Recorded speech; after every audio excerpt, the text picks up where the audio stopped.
გამარჯობა, მივესალმებით ჩემს გამომწერებს.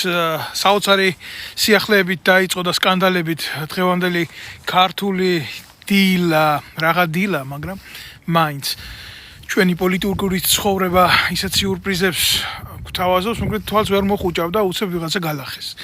და ვინ გალახეს ამ შემთხვევაში, ვინ არის ეგრეთ წოდებული აქტორი, დღევანდელი დღის და პრეზენტატორი თავად გახარია, კაცი, რომელიც მთელ საზოგადოებას თავში წიხს ურტყამდა, რობოკოპებით ფეხს ადგა, იქ იცავდა თურმე პოლიციელების ღირსებას და ასე შემდეგ ბევრი სტანდარტული სიტყვა ქონდა არსენალში და ყოველ შემთხვევაში ისეთი სიტყვებიც კი ქონდა არსენალში, რომ უცებ გაგაკვირვებდათ ეს რა მოხდა და ეს რა არის. რა ვიცი, მაგის პოლიციელობის დროს ჯერ ხო შინაგან საქმეთა მინისტრად ყავდათ. იქ პანკისის ხეობაში ააყროლა ყველაფერი, იმას რომ თავი გავანებოთ იქ რა უქნეს, რა დამართეს. კიდე აქეთ ახალგაზრდებს თვალი მოთხარა და მე უცებ რა ხდება, იცი, ეს ორმაგი სტანდარტები საქართველოში აღმოვაჩენთ, რომ ეს ამ კაცმა თურმე ხელისუფლება ვერ გაიყო ოლიგარქთან. ჯერ ხო ჩიტი იყო ოლიგარქის, თავი ჯიბეში უჯდა ყველაფერს კადრულობდა, ყველაფერზე ხელს აწერდა და მე აქეთ ოპოზიციონერება მოინდომა, ძალიან ევროპელი ბიჭუნა გახდა, მოპარული ხალხის ფულით, გასაცოდებული ხალხის ფულით, აგერ საკუთარ შვილს საფრანგეთში მილიონ ევროთ სახლი უყიდა, ამ დროს ქვეყანაში მაგის პენსიონერობის, მაგის პრემიერ-მინისტრობის დროს 250 ლარი იყო პენსიონერის პენსია და პოლიციელსაც მაინდა-მაინც დიდი არ ქონდა, მაქსიმუმ 350 ლარამდე და აგერ პანსიონში ასწავლის თავის შვილს და მე რა შვილებს თვალებს თხრიდა იქ, მაგრამ დღევანდელი მოცემულობით ის ვიღაცა მაკო გომური აი ესე რო ქონდა თვალზე ხელი აფარებული, გახარიას მიუჯდა გვერდზე, უბრალოდ კი არ მიუჯდა, მიუჯინეს და ეხლა იძახის გახარია რა კაი ბიჭია და დღეს შევხედეთ აგერ რომ დიტო სამხარაძემ გაუგლაჯუნა და თურმე სისხლის დაქცეულა ძირს და ეხლა მთელმა ერმა უნდა დავდგეთ და ვიგლოვოთ გახარიას სისხლი. მე რას ვიზამ, იცით, მიმოფანტავა მტვერს დეზინფორმაციის და წარმოგიდგენთ რეალურ სურათს თუ რაშია მთელი ერი ჩაფლული და მთელი ქართული საზოგადოება და მე თქვენ თვითონ განსაჯეთ ახლა იმისთვის, ვისაც გინდათ რომ კუმირებად გყავდეთ ეს იდიოტები, ეს მათი პრობლემაა, მე არ ვეხები, მაგრამ მოდი დავინახოთ სინამდვილე რაში მდგომარეობს რა.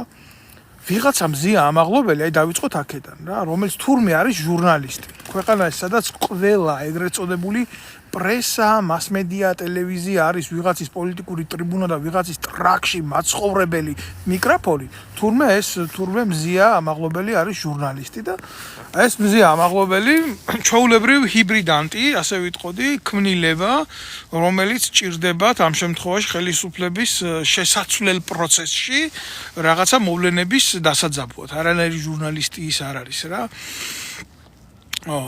თურმე პოლიციელს ხელი დაარტყა.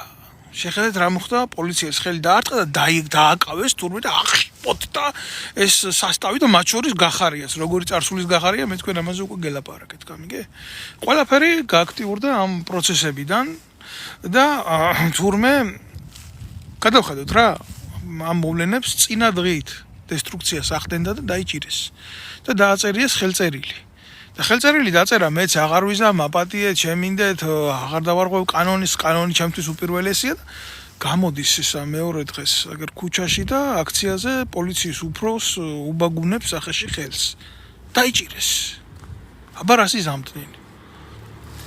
ყველაზე ცუდი პოლიციაც კი, ყველაზე ტირანიული სისტემის პოლიციაც კი, მით უმეტეს თუ ის ტირანიულია, თავის თავს დაიცავს რა. აქ არ არის რაღაცა სასწაული თემა კი, მაგერმა როცა ურტყეს ხალხს და როცა ლანძღეს ნებისმიერ ადამიანს ქონდა ამაზე ჯანსაღად მოაზროვნე ადამიანს სწორი შეხედულება. არავის უკანალში არ ვცხოვრობ მე. ვამბობ სიმართლეს, გინდა კეთყარეს ერთი მგლისკენ, ერთი წყვრისკენ რო ითქვიან, ხო? უნდა ითქვას ეს სიმართლე რა. მაგრამ რა მნიშვნელობა აქვს შენ თუ მოძალადე ხარ ბუნებით? ქალის ქეში იქნები, კაცის ქეში იქნები, პოლიციელის ფორმაში იქნები, ჟურნალისტის იმაში იქნები, მნიშვნელობა ამას არა აქვს რა. შენ რო ქალი ხარ, რა გინდა ამითი რომ დაამკვიდრო? აი შეხედე, ამას აქვს ყველაფერს ორი სახე. ეს არის ჩვეულებრივი ჰიბრიდული ომის სახე, როგორი არ უნდა იყოს ქართველი, აი იმას გვთავაზობენ ჩვენ. ესე იგი ჟურნალისტი თუ ხარ ყველაფერი მოსულა, ნუ პოლიციას დაარტყა, მერე იმას შეურაცხყოფას მიაყენებ, მერე იმას რაღაცას დააბრალებ, ცილს წამებ, მოსულა, შენ ჟურნალისტი ხარ, შენ ამის უფლება გაქვს. აი ნახებთ რას ნერგავენ და არასოდეს საქართველოში ქალისა და კაცის განსაზღვრება რო არ ყოფილა შეცდომა ამათ უნდა დღეს მოიტანონ ესეთი რაღაცა რომ მე რა ქალმა კაც ხელი თუ დაარტყა მოსულა თავარია კაცმა არ უნდა დაარტყას ქალს ხელი თუ არა ეს ძალადობა იქნება და ამისთვის ნახევარი საქართველოს ციხეში ყავს ქართულ ოცნებას და არა მარტო კოცებს იქ ყურით მოთრეული თემები როა ამ ფემინიზმის როლში შემძრვალი ნაძირლები რო არიან ფულს რო აკეტებენ ეს მე ამ საზღაურს ჩვენი საზოგადოება პრობლემებად იმკის საკუთარ უბედურებას და შემცირდით ხო უყურებთ აგერე ფემინიზმის პრობლემები კი არა ერი აღარ მრავლდება მომაკვდავი ერი ვართ მამედოვია ჩვენ გვარში კაცო ქართველებში მეორე გვარი სიმრავლით აი ეს არის პატარა ფორმულა იმისი რაც მოგაწოდეთ ახლა რა ხდება დაუბრუნდეთ ამ ამაღლობელის თემას ჩაიდინა კრიმინალი მაგას არავინ არ უარყოფს წინა დღესაც გონდა გაკეთებული კრიმინალი ეს აღმოჩნდა დამამძიმებელი გარემოება მისთვის და მისი საქციელისთვის და გაუშვეს ციხეში. ატყდა ერთი ამბავი. ახლა რა ვითი ატეხეს ეს ერთი ამბავი? გახარიათი, როგორი გახარიათი ხო?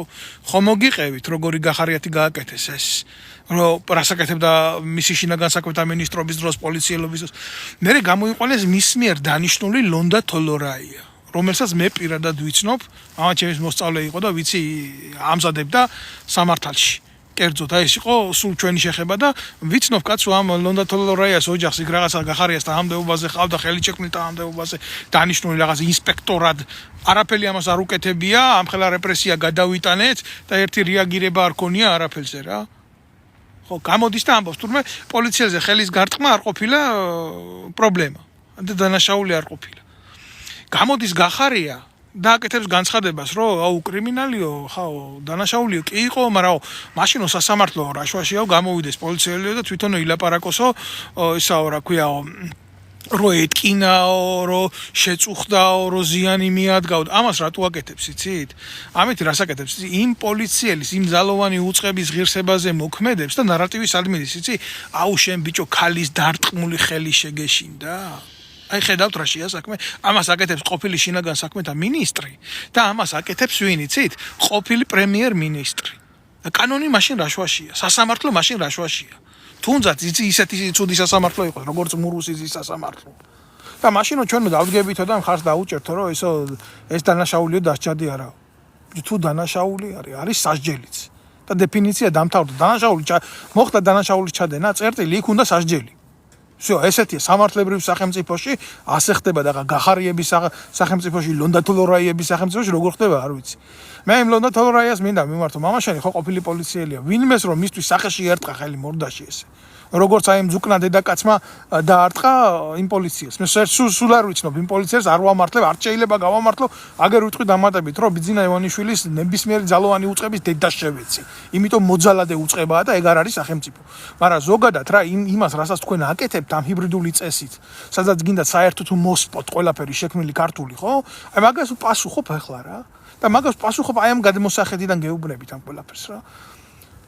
მამაშენისთვის რო ერტყვა ვიღაცას სახეში ხელი როგორც პოლიციელისთვის ნორმალური იქნებოდა დაიცავდი შენ ამ საქციას არ იქნებოდა ეს კრიმინალი რა მამაშენს არ დაუჭერია ხალხი ძალადობის გულისთვის არ დაუჭერია გინდა ამოვიღოთ მის მიერ დაჭერილი ხალხი მე იმას ხო არ ვამბობ რომ არასწორად იჭერდა მაგრამ ხო იჭერდა ძალადობისთვის ხალხს რა მოწაგახდინათ ასე ხელისუფლების ხელში ჩაგდების სურვილისთვის რამ გაგაფუჭათ ასე და როგორ ყველაფრის მაკადრებლები გახდით ამის დედავატირე რა აი იქეთ აღარ წავყვები ახლა შენი სანათესაო დანიშნული რო არის საჭელახსურებაში უშიშროებაში და ისინი რასაკეთებენ კიდე წესის და კანონის დასვისთვის და შენ არანაირი პრობლემა არ გაქვს მაგაც აქციელთან მიმართებაში მარტო იქ თურმე ბათუმის პოლიციის უფროსი უნდა იდგეს და ითმინოს თურმე სახეში ქუჩაში ხელს როგორ ურტყამს ვიღაცა დედაკაცი რომელიც წინა დღეს გააფრთხილეს კანონის დარღვევას. ჯერერთი წინა დღეს რო კანონი დაარღვია ამ ქალბატონმა მზიამ თუ პრობლემა ქონდა იმასთან რომ ეს უკანონო პოლიცია იყო რატომ მოაწერა ხელი? რატომ მოაწერა ხელი იმას რომ აწი კანონის დარღვევას არ ჩაიდენდა? არა, იციან, პროვოკაცია წინასწარ გაქვთ გამიზნული, იციან, კანონი ძლიერი არა გაქვთ, აღსრულება მით უმეტეს საერთოდ არ ხდება და რა მოხდა მე სახელმწიფო უნგრევაში თუ ერთ ნაბიჯს მიიტანს, ხვალდაზე შეიცვლება ეს ყველაფერი მოვა გახარიაზე და კიდე გახარიასთან ერთად ხაზარაძე ნაცები და დაუფასდება. აი ეს არის ჯილდო. რატო არ გვინდა ჩვენ ეს ყველაფერი დავინახოთ? ფემინიზმის შეფუთვით გინდათ გააკეთოთ სახელმწიფო ნგრევა? აი ისე უბრალოდ რა, რადგან აქეთკენ ჯერ ცხრისკენ ხო უნდა ვთქვა, იმდენ თქვენ დედა მომწყალ, მე რამდენი თქვენ ცხრები არ ახართ, მაგრამ ავიღოთ რა ეს მაგალითი და შევხედოთ კიდე რას, იცი? მოდით პარიზში, პარიზის პოლიციის უფროსს რო დაარტყას რომელიმე ქალმა ხელი დემონსტრანტმა, თუნდაც ჟურნალისტმა. ხო გიყვართ ჟურნალისტი, ხო დავარტყათ ჟურნალისტმა რო დაარტყას პოლიციას ხელი პარიზში, აგერ პარიზის პოლიციის უფროსს. სტოკჰოლმში ავიღოთ, ბერლინში ავიღოთ, კოპენჰაგენში ავიღოთ. და მე რო გადმოდგეს და თქვას მე ქალი ვარ და მე კანონის წინაშე არა ვარ პასუხისმგებელი. რა მოხდება? როგორ იქნება დემოკრატიული სამართალი მათ მიმართ? არ დაიჭერე? საითკენ მიილტვით თქვენ? მე აგერ ვცხოვრობ ევროპაში, მე ამ ლაივ ჩელიაბინსკიდან არ ვწერ. მე ვწერ ამას ევროპიდან, ევროპის ცენტრიდან, ლიბერალური ქვეყნიდან, სადაც კანონი არის კანონი. და გეუბნებით მე თქვენ არათუ პოლიციის უფროსზე, არამედ ნებისმიერ პოლიციელზე. ძალადობა რო განხორციელდეს, ამას ექნება ადეკვატური სამართლებრივი შეფასება. არათუ პოლიციაზე, ჩვეულებრივ მოქალაქეზე რო გაახორციელო ესეთი ძალადობა, აუცილებლად დაგეკისრება სისხლის სამართლის სანქცია, კაცო. აი ახლა ეს ეგრეთ წოდებული ცხრებისკენ მორჩით საუბარს. ახლა იქეთ გადავიდეთ მგლებისკენ, კოცებისკენ. აი რა გააკეთეს კოცებმა, როგორ გააუბედურეს ქვეყანა. ამათ არ აინტერესებთ არავინ, არც ქალი, არც კაცი, არც ყოფილი თანაგუნდელი. და ბიძინა ივანიშვილმა რადგან გახარიას დაუძახა მოღალატე მაგაზე გახსნილია და შევხედეთ აგერ ატეხეს ღორებმა ერთმანეთის მიმართ დესტრუქცია, ფიზიკური დესტრუქცია და ახლა ნებისმიერ თქვენგანს აი ამ კადრების ყურების მერე ვინც უყურებთ გახარიას მაგის დედა შევეცი რა სრული ამ სიტყვის მნიშვნელობით და უყურებთ ხო? რა სიტუაციაში ჩავარდა თქვენ რო თქვენი აზრი გამოგეხატათ ან გამოხატოთ Facebook-ზე თქვენ რას გიზამენ, როცა თავის გუნდელს, თავის ყოფილ შინაგან საქმეთა მინისტრს, თავის პრემიერ-მინისტრს არინდობენ, თქვენ დაგინდობენ. ამიტომ არ უნდა ჩაერიგოთ თქვენ ამაში. არ არის ეს თქვენი საქმე. თუთაშხიაში როა კიკუს ხმარების მომენტი რა და არ არისო ესო ჩემი საქმეო, მეძავი ქალების საქმე, ჩემი საქმე არ არისო. აი არ უნდა გაერიგოთ ამ ყველაფერს. დაუხოციათ ერთმანეთი. გაერკვევიან იქ უთქვენოდ ერთმანეთში არაა პრობლემა. გახარია ამდენი ხანი დასაჭერია. მაგრამ ვინ დაიჭერს? იქეთ ქართული ოცნება არის და ქართული ოცნება იმას ხო არ იტყვის ჩემი კუდიო, ჩემშვის კუდიაკო ისევე მოსაჭრელი ხო გახსოვთ ის ქართული მულტფილმი სულხან-საბა ორბელიანის იგავებზე შექმნილი. თუ არ წაგეკითხიათ, ხო მაინც გიყურებიათ ბავშვებისთვის ვინ ჩემი ასაკის ახართ. ხო და ისევე სხვიშვილს მოჭრიან იმ კუდს, თუ არა მიშვილს არ მოჭრიან კუდს, არ დაუბრდება გახარიას ცოლი. ამ ერთი ხელის გატკაცუნებით. არც გახარიას შვილი გახდება შობელი არ ისე თავის ადგილზე იქნება. კიდე მილიონებს გააგზავნის საქართველოდან უცხო ქვეყანაში რო იცხოვროს. შვილებს მოთხრიან თოლებს თქვენ არი დარდოთ მაგაზე გახარიას ოჯახს არაფერი არ ემუქრება. ბიჭო აი ეს ირაკლი შეიშმელაშვილი ეხლა რო პოლიციიდან გამოაპარა გახარიასავით ჯერო ხალხზე აძალა და მე რა ვიცი ხალხზე ძალადობა რაც მაგი წავიდა ამერიკაში და გააპარა ზურაბიშვილმა მის მერე მე არ მინახია რომ ქვედანაყოფებს ხალხი დაერბიოს ქუჩაში მართლა არ მინახია და იქიდან რო იმოძღვრება ეს ურია ნაბოზვარი ურია რა როგორ უნდა იყოს და როგორ უნდა იყოს რომ ლექციების წაკითხვას რო აპირებს ახალგაზრდებისთვის შინაგან საქმეთა სამინისტროში გადმოსვლამდე თავდაცვის სამინისტროში ბავშვების წამებას რო დააპარა ხელი და პოლიტიკურ დევნას რო ახდენდა ჩვენთვის და აი ჩვენ ორი ოფიცერი აქ რო ვართ საფრანგეთში მის მიერ განხორციელებული პოლიტიკური დევნისთვის ის სისხლის სამართლის დამნაშავე როა ირაკლი შეიშმელაშვილი სამჯერ დამხვდა კუჩაში სამჯერ თავისი საშტატო იარაღით გლოკით ეს ბოზიშვილი სამჯერვე მიუმართე პოლიციას რომ დაიწყეთ გენერალურ ინსპექციას მოქმედება თქვენი თანაშრომლის წინააღმდეგ იმიტომ რომ იმუქრება კუჩაში მე დავით ნემსაძეს ყოფილ ოფიცერს 2008 წლის ომის მონაწილე ვეტერანს ამ მუქარებზე რო გამეღო ხელი და ფორმაში ჩაცმული ირაკლა შაიშმელაშვილისთვის დედის მუტელი რომ მომეტყნა კუჩაში გადამასახლებდნენ გეუბნებით გადამასახლებდნენ მიუხედავად იმისა, რომ თავის დაცვის მომენტში ვიყავი და მუქარებზე ნამდვილად უნდა მქონოდა პასუხი. აგერ რა დღისით მზისით კამერების წინ ვიღაცა ძუკნამ პოლიციის უფროს ხელი გაარტყა, თურმე დამნაშავე არ ყოფილა. რატო წერიცი ამ ბლოგს? აი თქვენი ორმაგი სტანდარტების დედას შევეცი რა.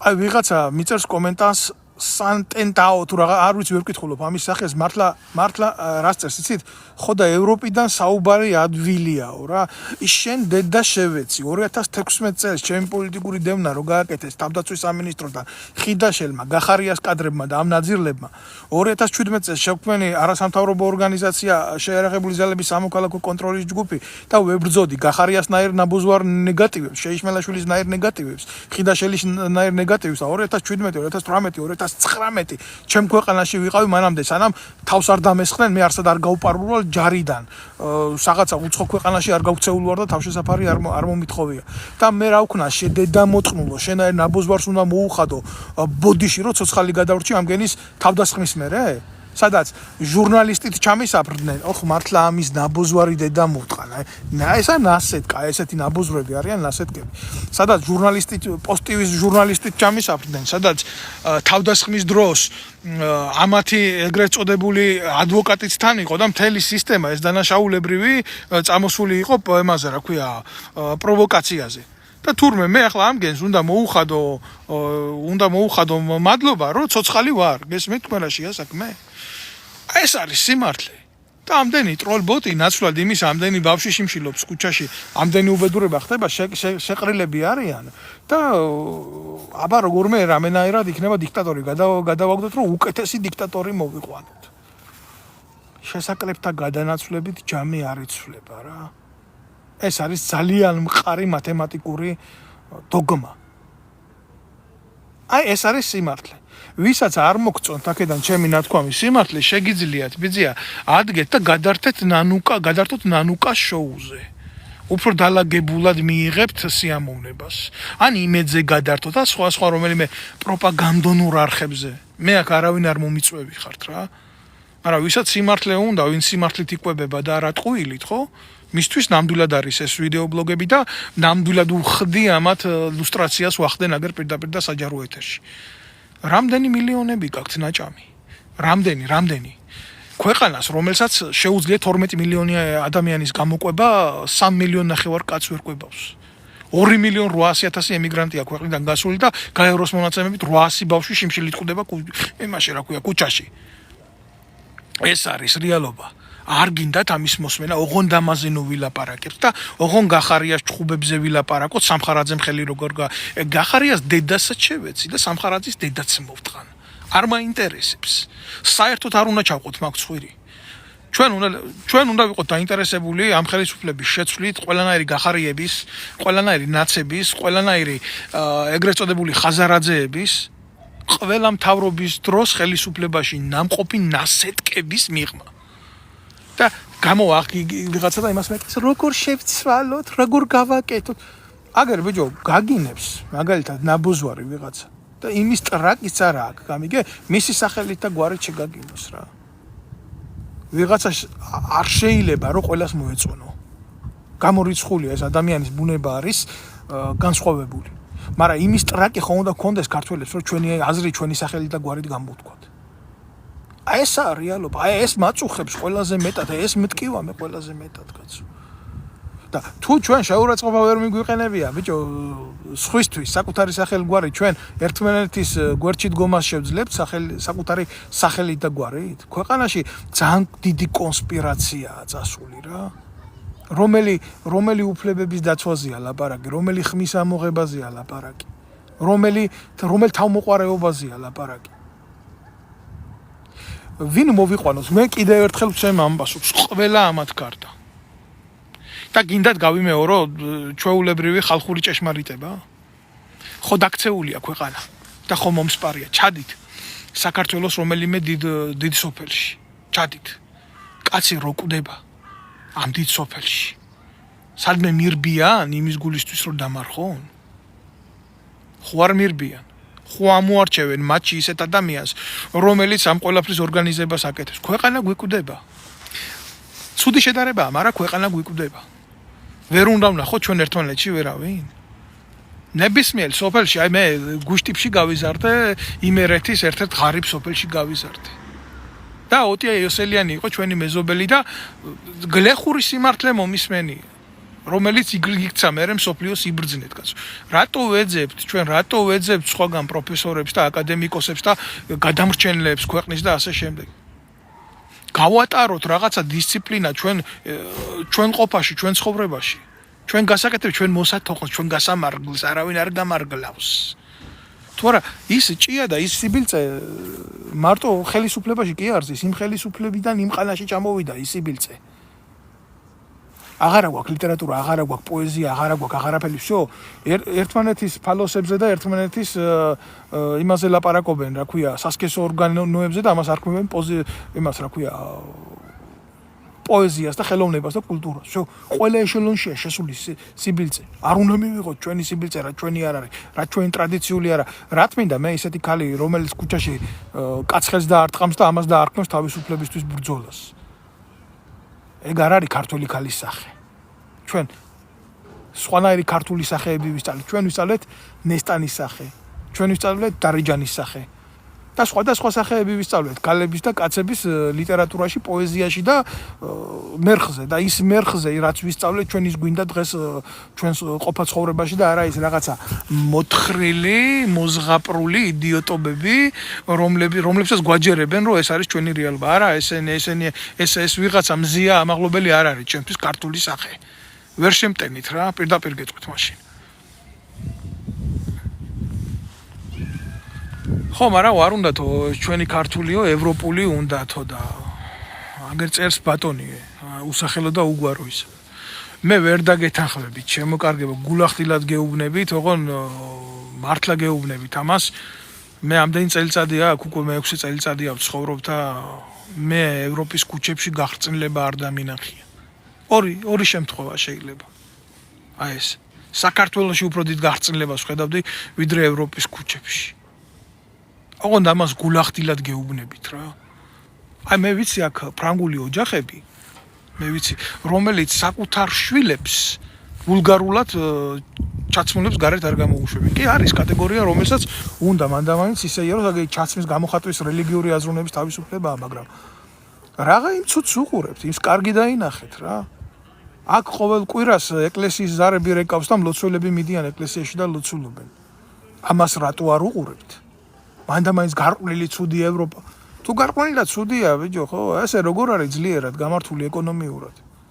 ქვეყანაში, სადაც ეკონომიკა არის ძლიერი, სადაც წარმატებულია საზოგადოება, იქ ასეთი დაბალი დონის პირადი ლოგინი ნაკლებად ხდება მერე ინტერესის საგანი და საზოგადოებრივი განხილვის საგანი.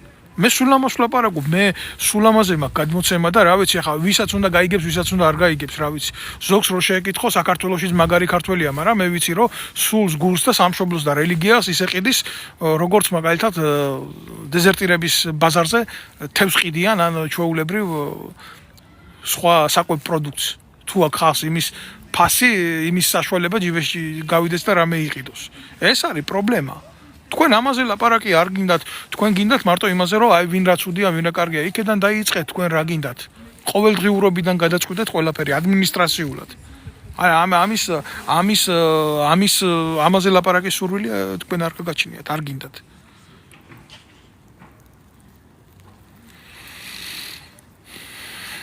რა მაგრად მეწოდება ეს იდიოტები. ახლა არიან კატეგორია, რომელსაც მაგალითად არ შეუძლია თავისუფალი აზროვნება, კრიტიკული აზროვნება კი არა, საერთოდ თავისუფალი აზროვნება არ შეუძლია უკაცრავად გავისეებენ მე თქვენთან ერთად ცოტას. ეს მათი პრობლემა არის. მე მაგალითად ყოველთვის მაქვს იმის სურვილი, გულახდილად გეტყვით, რომ ნებისმიერმა ქართველმა აი აღზრდის საკითხში იაზროვნოს განსხვავებულად და არა ისე მაგალითად როგორც ამას აძლევენ დღევანდელი განათლების სამინისტროდან, დღევანდელი სკოლებიდან. საერთოდ მოშლილია სისტემა. კომუნისტურ სისტემას ლანძღავდნენ და იმ კომუნისტური სისტემა თავის დროზე ამერიკამ გადაიღო და სხვადასხვა რომელი დროიდან გადაიღო, იცით? როდესაც გაგარინმა შემოუფრინა ორბიტას, მიხვდა რომ ეს ყველაფერი NASA-ში კი არ უნდა შეეცვალათ, ეს ყველაფერი უნდა შეცვლილიყო სკოლის მერხზე. და ესე თქვენს კიდევაც დაწერეს, რომ ჩვენ ეს ბრძოლაო წავაგეთ სკოლის მერხზე.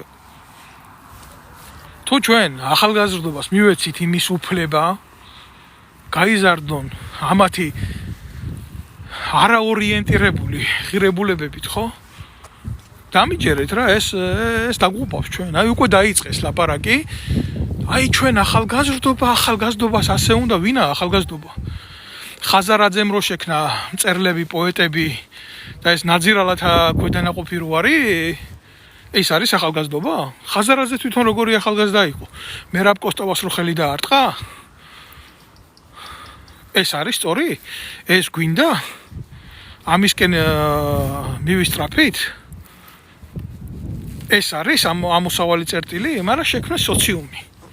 უყურადღებობამ, უპასუხისმგებლობამ ქვეყანაში, აი ჩემი საქმე არ არის, მე რა, ეხლა იქ რაში მაინტერესებს, გამოიწვია ეს რა. მოგვიყვანეს, დაგვისვეს.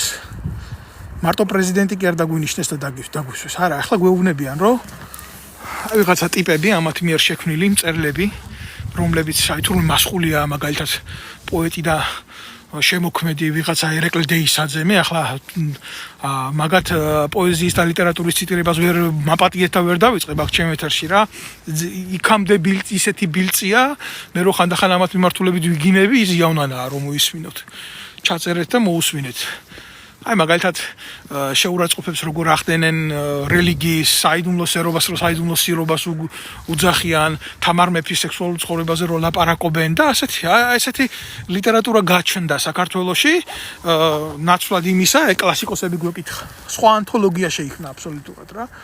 ხო და რა ვიცი, ახლა მოიყვანებენ პატარა ხანში დაგვისვამენ, ახლა გვეუბნებიან ესენი არიან ახალგაზრდები, ახალგაზრდებს თურმე ჯენზი ქვიათ და ნუ ასე შემდეგ რა, ძალიან ბევრი არასწორი მიმართულებაა და არასწორი შემთხვევაა, სადაც მთელი ჩვენი საზოგადოება და ერი გადავიდა, გადაჯიშდა და ამოვარდა მწყობრიდან და სწორი მაგალითი მაინც მიგვეღო?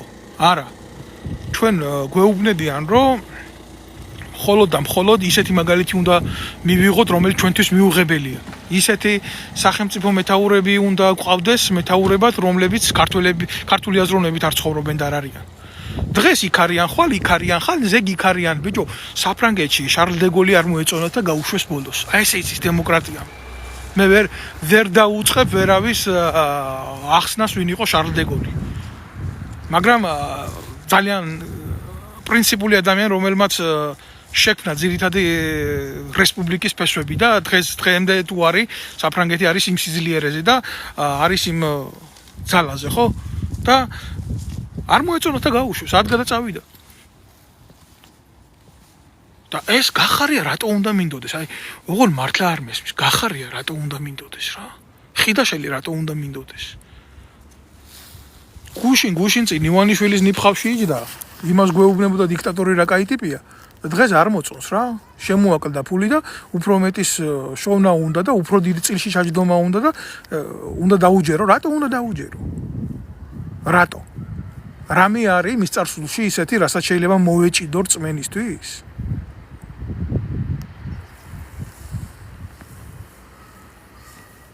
ამას ვამბობ მე, ეს არის ჩვენი გასასროლი.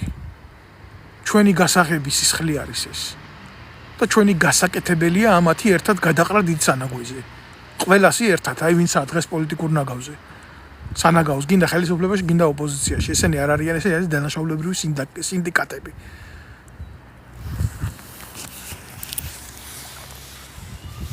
რაში მაინტერესებს თუ ერთმანეთი დაკლეს, თუ დედა მოთხნიათ. რაც მეც იძალადებენ ერთმანეთზე, რაც მეც მოახდენენ ერთმანეთის დისკრედიტაციას, უტილიზაციას, მით უფრო მივესალმები ამ პროცესს. მით უფრო განთავისუფლდება ქართველი ერი, ქართველი ხალხი და ქართული საზოგადოება ამ სიბილწისგან. რაც უფრო ერთმანეთის მიმართ იქნებიან ამომწყურავები ამ ორთაბრძოლაში. ტაშს გიკრავთ, სეირობ და მსიამოვნებს. როდესაც თქვენ ნაცებო, ქოცებო, გახარიებო და მევახშე ხაზარაძეებო, ქართველი ერის ქუჩაში დამტოვებელო ნაბოზრებო ერთმანეთს ხოცავთ.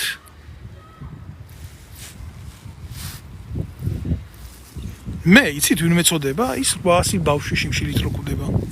ის პენსიონერი მოტყუებული როა. ის ჩვეულებრივ რიგითი ადამიანი რო არ იცის რო გამოვა სახლიდან სახში რო დაბრუნება რითი აიმედოს მისი ოჯახი. ესენი მებრალებიან, კი. აი ამათ გულისთვის ვლაპარაკობ სიმართლეს, რომ ამათ გონებაში გავაღვიძო რწმენა. და არა რაღაცა ისა ფუჭი ოცნებები რა. პერსპექტიული რწმენა არსებობს იმაში, რომ უნდა მოხდეს ქვეყანაში სოციალური რევოლუცია ამათ გარეშე რა. საფრანგეთში 21 თუ 20 რევოლუცია მოხდა და რაფინირებულად დღეს მიიღეს ეს სახელმწიფო როგორი აქვს. და ცუდი ცხოვრება აქ არ არის. ვიღაცა შეიძლება რაღაცა მოსწონს, არ მოსწონს, მაგრამ მოთხოვნილებები და შეხედულებები და ბრძოლა რაღაცისთვის იმდენად რადიკალურად განსხვავებულია ქართული სოციუმიდან, რომ მაგის შედარება ახლა ისეა, როგორც სადა დედამიწა. ქართველ კაცს ასწავლიან ლიბერალურ მიდგომებს და შემწყნარებლობას, გული მეცინება. მართლა მეცინება რა. ჩვენი კულტურიდან გამომდინარე რა. ამათ წაკითხულიც არაა ქართული ლიტერატურა, ქართული ისტორია, ქართული სამართალი, თუნდაც საეკლესიო სამართალი. არ იციან არაფერი. ყველა გადასულია მომხოჭველობაზე და ემაზე და ყველგან იყო მაიმუნობა და მამაძაღლობა ყველგან, ყველა მიმართულებით ასეთი ტოტალური ჩვენ რო გჭირს. ესეთი არსად არ ყოფილა ბატონებო. ამიტომ ჩვენ უნდა გამოვფხიზლდეთ. და ამ სიფხიზლეში მოიპოვება სიმშვიდე, სულიერი სიმშვიდიდან იწყება მერე გონებრივი სიმშვიდეს და სოციალური სიმშვიდეს და ყველაფერი. სხვანაირად თუ ეს ასე არ მოხდა, არაფერი არ იქნება, მე გულახდილად გეუბნებით თქვენ. ბევრი ამბობს იმას, გამოდი ხარ ამბობ, გამოდი ვარ და გამოდი, შენ და თქვენი თუ მაგარი ხარ. რატო ვერ ამბობ? გეშინია? რისი გეშინია? გეუბნები 2017 წლიდან 17-18-19 ჩემ ქვეყანაში ვიყავი და ვიბრძოდი. მე ამათ სამინისტროებში რო უხდებოდი, მინისტრთა კაბინეტებს რო ვადგებოდი, სახლებში რო უვარდებოდი. გულახდილად გეუბნებით. ვისაც არ ვიცნობდი. სულ 20 კაციანი ჯგუფებით ვებრძოდი ამათ რა. გეშინოდათ. სეირის ყურება გერჩივნათ ტელევიზიებიდან და სიმართლის თქმა არ გინდოდათ. აი ეს არის ის რეალობა და ესე არ გამოვა. ევას რა ქვია, თუთაშხიაში როა იყვიროსო, სხვა მოდა ვიყვირებ მეცო. შენს აყვირებს და შენს გასაკეთებელს არავინ არ იყვირებს და არ გააკეთებს. არ იქნება მაგი მასე შე რო გინდა. ამიტომ კიდევ ერთხელ გეუბნებით რა. მიუშვით ესენი ერთმანეთზე, გახარიები, מחარიები, უყურეთ ამ შემთხვევაში დადეკით მარტო, უყურეთ ამ გენის ბრძოლას და როდესაც ესენი დაიღლებიან და დასუსტდებიან და ამოძურებათ ფინანსური და ფიზიკური შესაძლებლობები და რესურსები და საზოგადოების თვალში ერთხელ და სამუდამოდ ესენი იქნებიან ნიველირებული, მერე უნდა დავიწყოთ აქტივობა. ქვეყანაში სახალხო ძალაუფლების დასამკვიდრებლად. და მე მირჩევნია კიდევ ერთხელ ვამბობ, ვიცხოვრო უფლის იმედით, ვიდრე ქოცების ოცნებით რა.